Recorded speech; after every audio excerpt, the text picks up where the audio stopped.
Hello YouTube, it's Shadow Hero 90, welcoming you to my review series, Sexism in Movies and TV, where I peel back the lie of equality that modern-day Hollywood claims exists and reveal the hidden misandry and gynocentrism within both television and in cinema. You know, the entertainment industry has really been against men, and it's the kind of thing, as of late, that has been very relevant.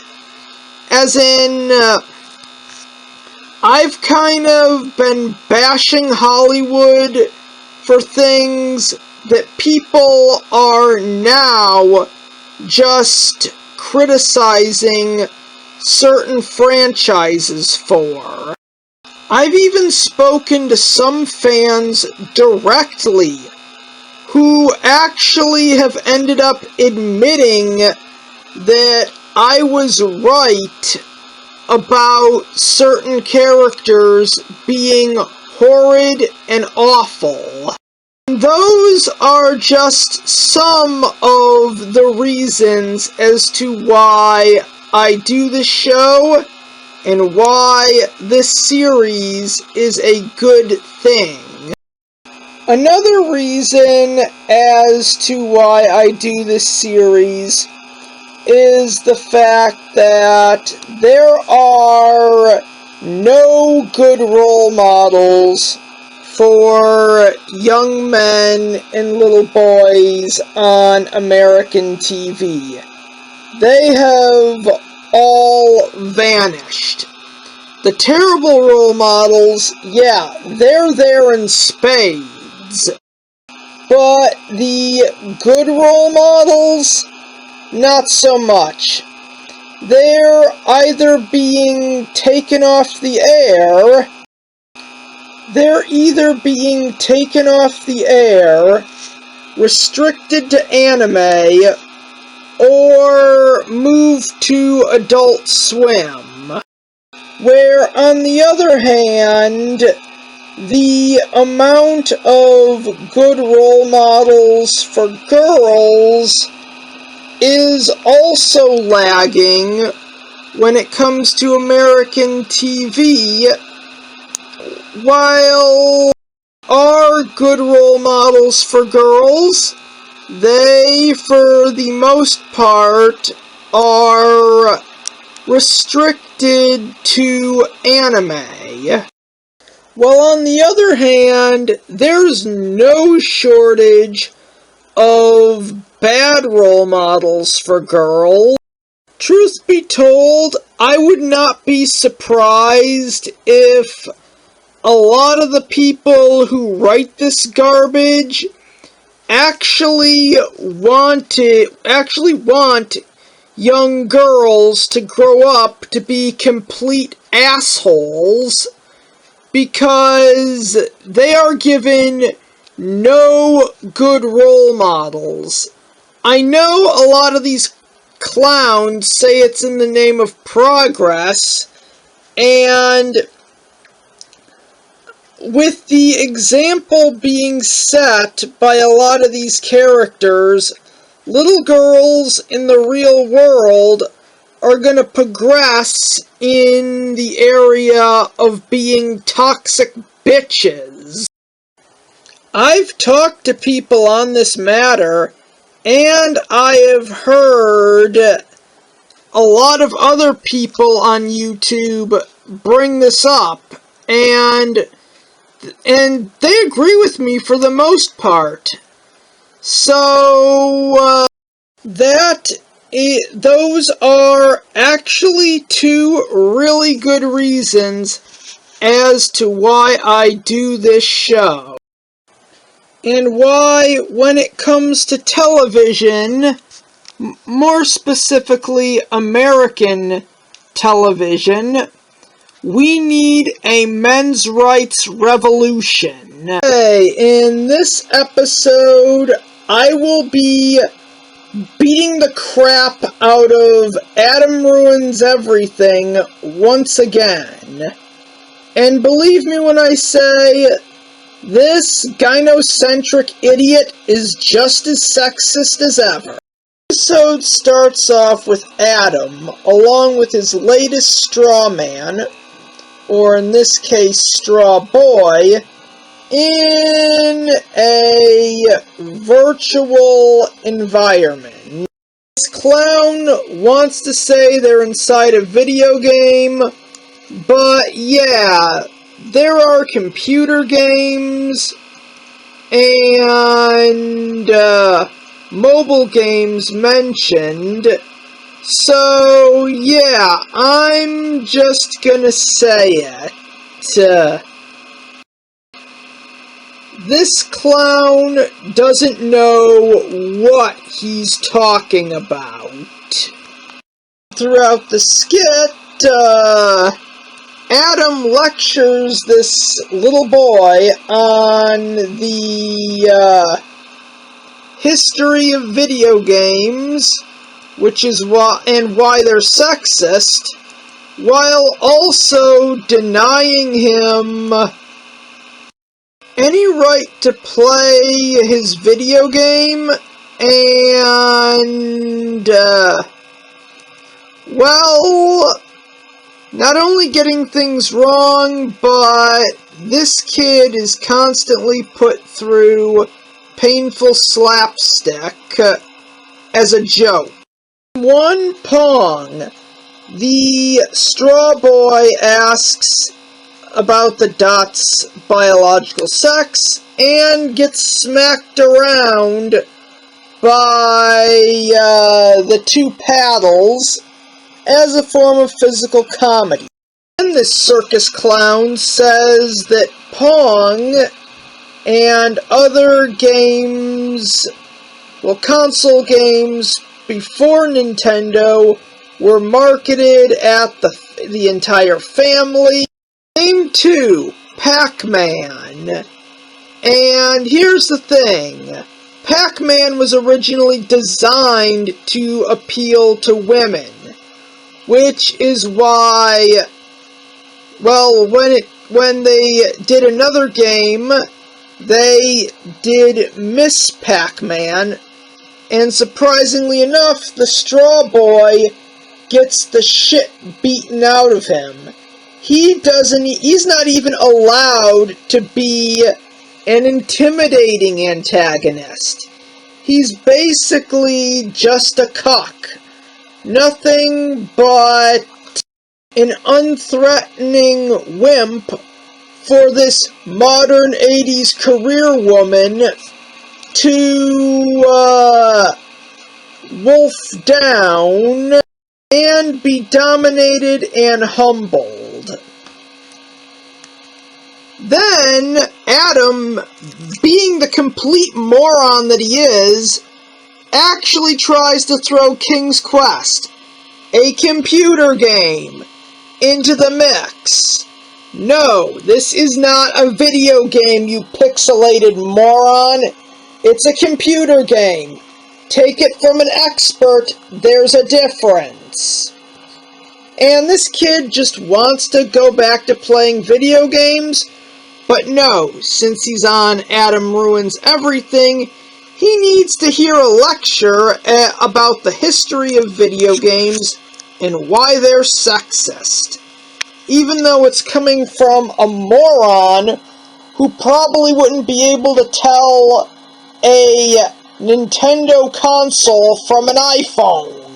He goes over the video game crash of the 1980s, and Adam calls Nintendo sexist by saying that their big marketing plan was to take the Nintendo Famicom, which he actually thinks should have been in the, well, it's a console, so it's technically a device, And he says instead of marketing it as an electronic, they marketed it as a toy and selected boys as their primary demographic, even though in retro gaming or classic gaming, whatever you want to call it,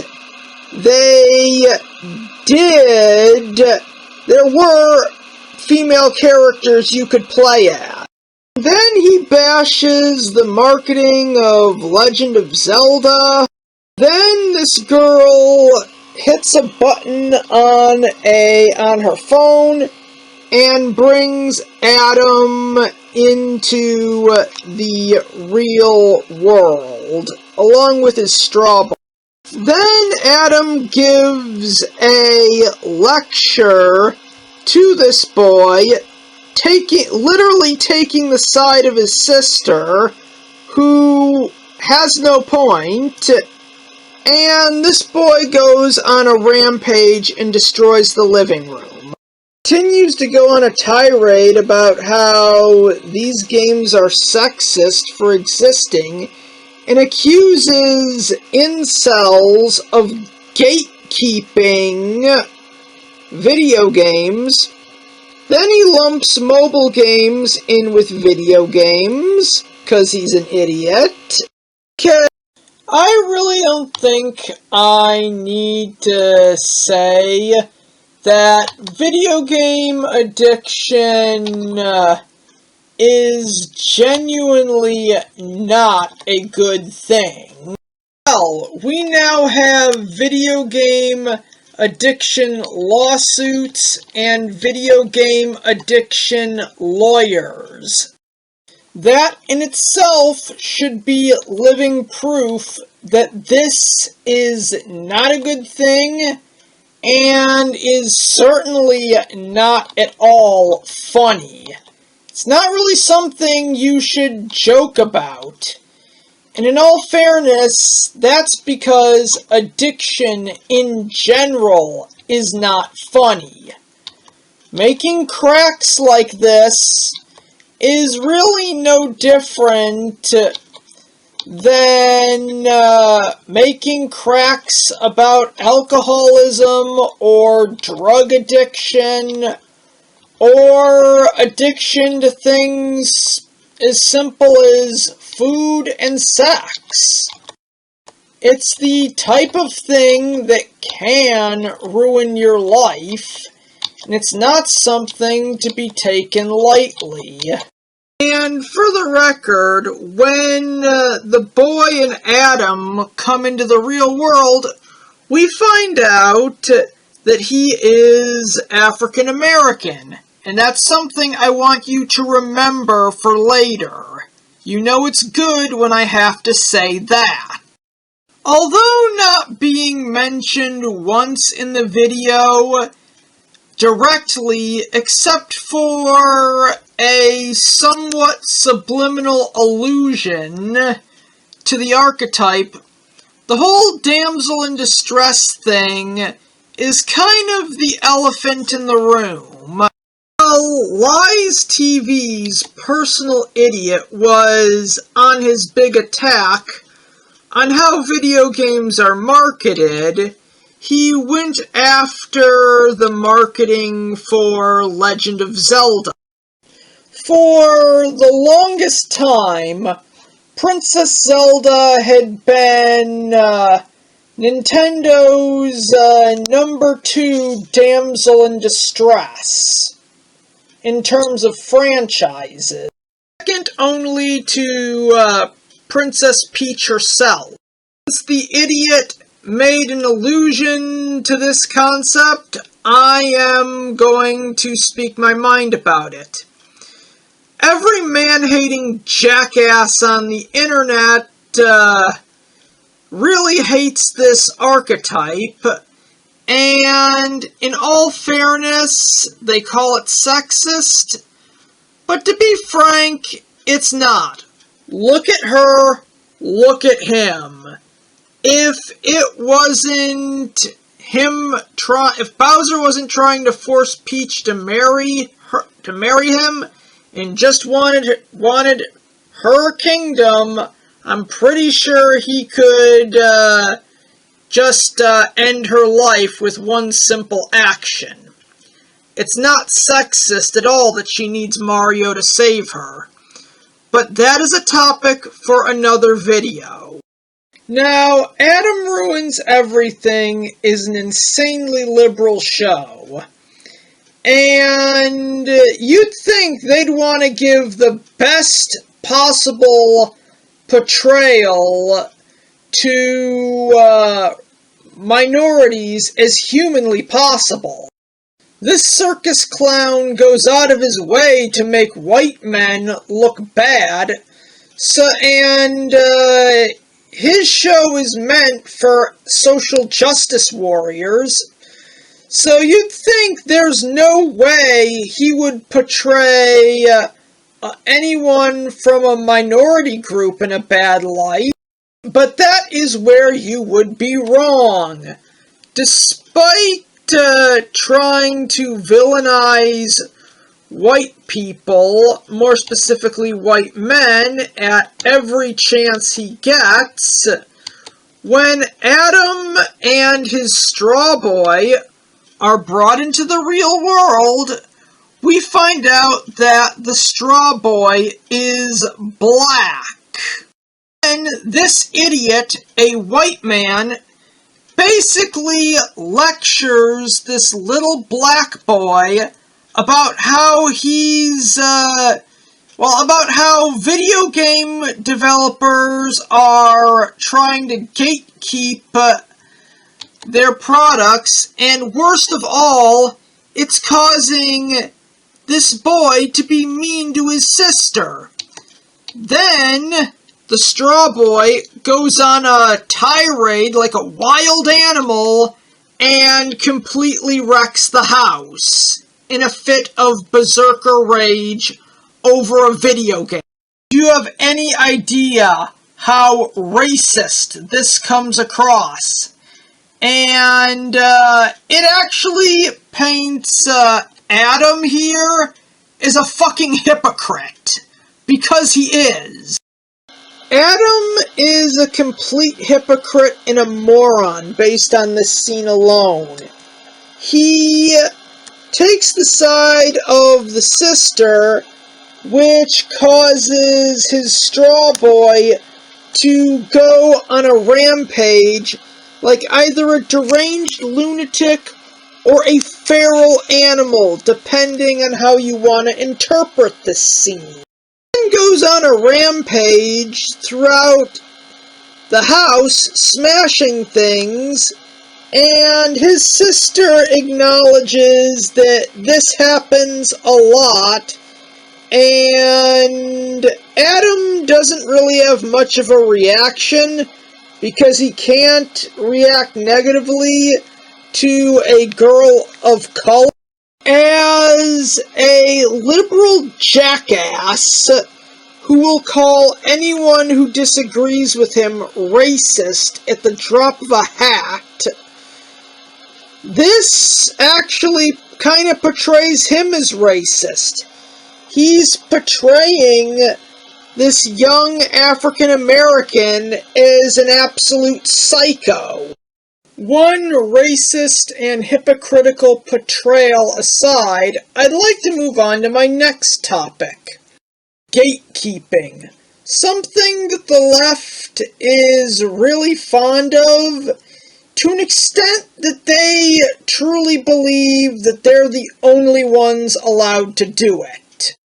A while back, a bunch of leftist nerds decided that John Norman's flagship Gore series, the fantasy novels that he wrote and essentially gave him status as an author, became a point of controversy, with the left more or less wanting to gatekeep, and the publishers trying to do their hardest to essentially not to publish these books.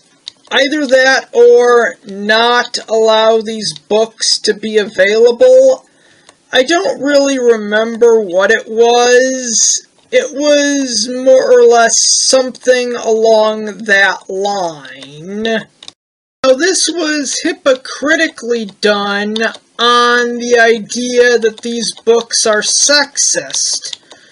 But let's face it, books are a dying medium.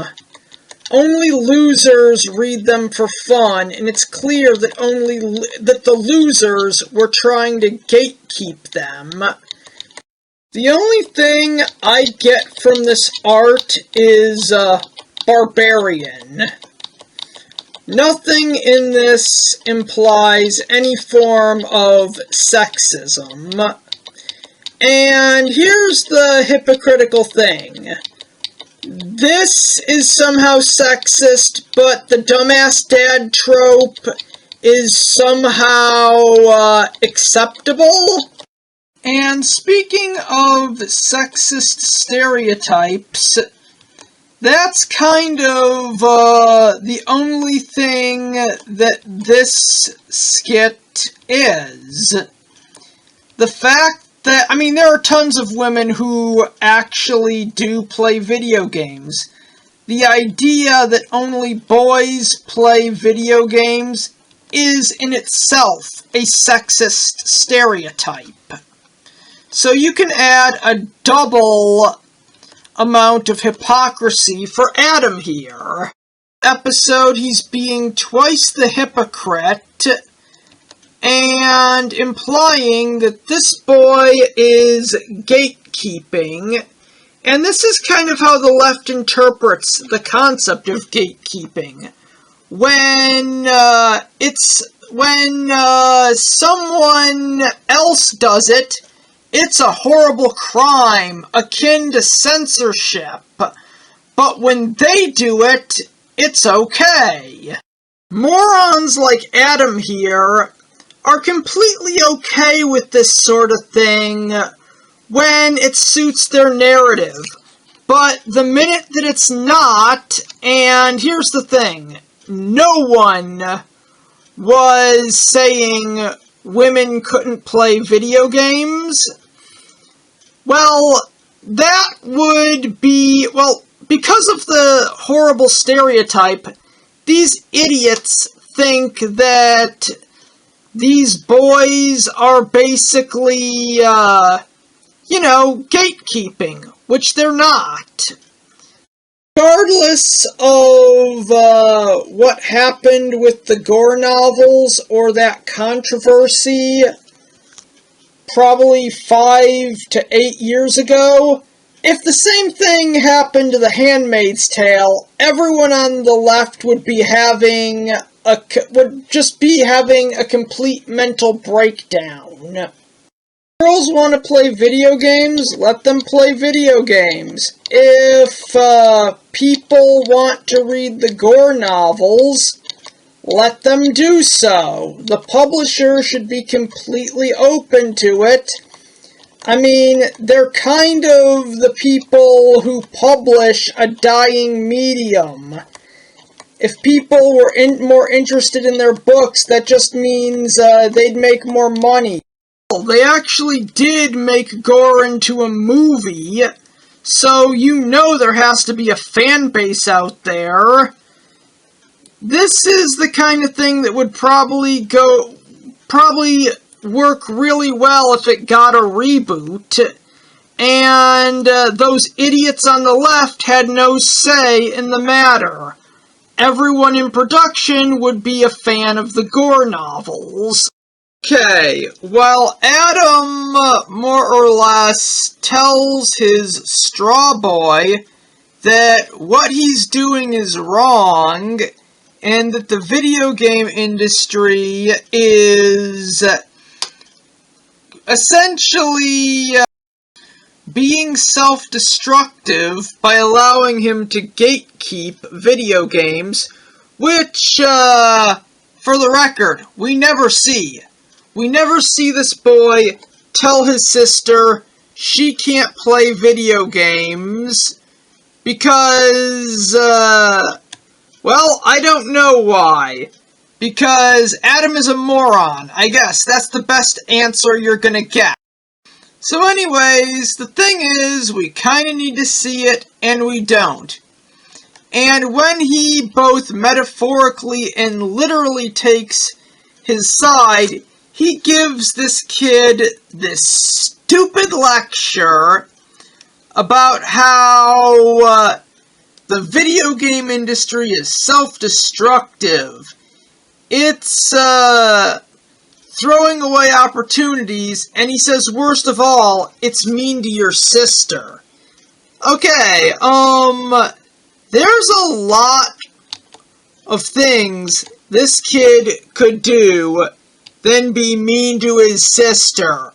Apparently, since he's kind of portrayed as a video game addicted psycho who goes on rampages when he hasn't gotten his fix. Say mean to his sister, I mean there are way worse things he could be doing. For instance, he could imitate Street Fighter and punch her. Or he could imitate Mortal Kombat and light her hair on fire, or her entire body on fire for that matter. Or he could do one of the many things done in the Grand Theft Auto series. Which, if you know anything about the history of video games, that being the fact that one of the first was titled Death Race, and it was about some guy running over people with his car. Grand Theft Auto is the logical final evolution of what video games were meant to be, what they are. And if this kid imitated what he saw in this game, in this franchise specifically, that would truly be mean to his sister. He'd actually get hurt, and it would be a criminal offense. Far worse than just, hogging the console. Or destroying the house on a rampage. Okay, now I'm going to answer a very good question. One that this smug monkey answered very poorly, and that's what is a video game and what is not a video game. This is a video game. These are the controllers. These are the buttons that turn it on and off. And this is where you put the cartridge. This is a video game. This is the controller. This is the on and off switch. And you put the cartridge in here. These are arcade games. Now, this might actually hurt my argument, but here's how it works. Insert coin here, press one of these buttons here, and then just begin playing the video game. This is not a video game. It is hooked up to this. This is a computer, therefore making this a computer game. Yes, there is a difference, other than the fact that these are addictive, and this is not. I just explained how these consoles work, and how these arcade games work. Now, allow me to explain something else. Video games are all these are good for. A computer game is not a video game by definition of the fact that it's played on a computer. In modern day, 9 out of 10 people will have one of these. The game you see on screen is more or less attached to something that is in a modern home. Something that the modern person has multiple uses for. I don't really think I need to say it, but there are multiple uses for a computer. There is only one use for this. 2 if you want to count using it as a decoration.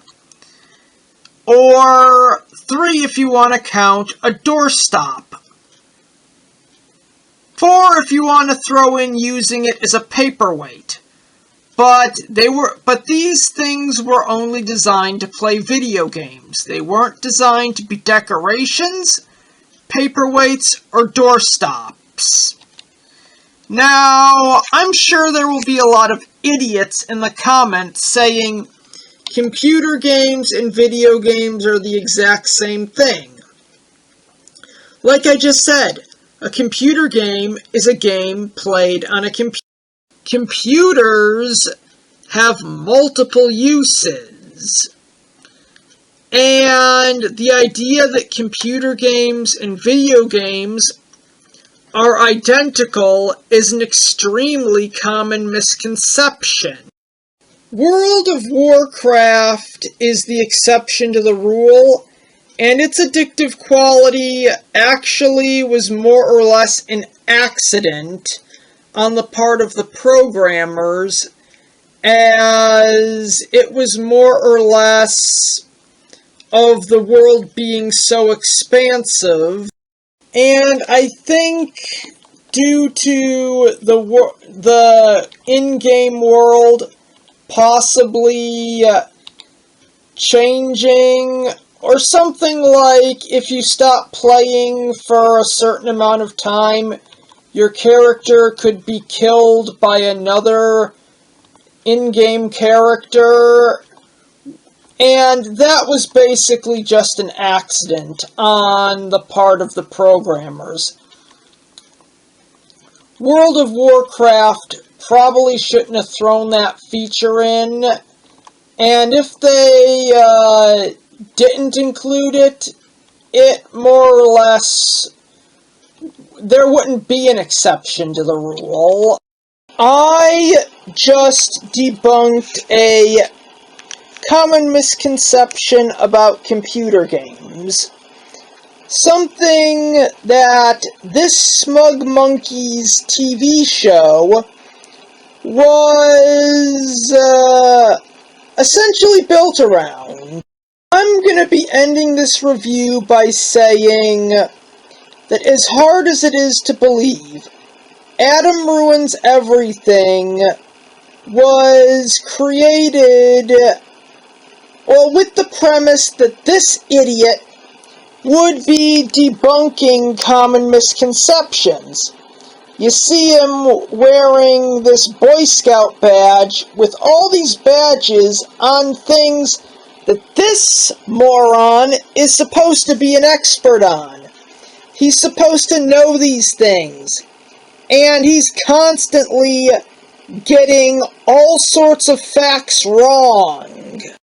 This man is an idiot.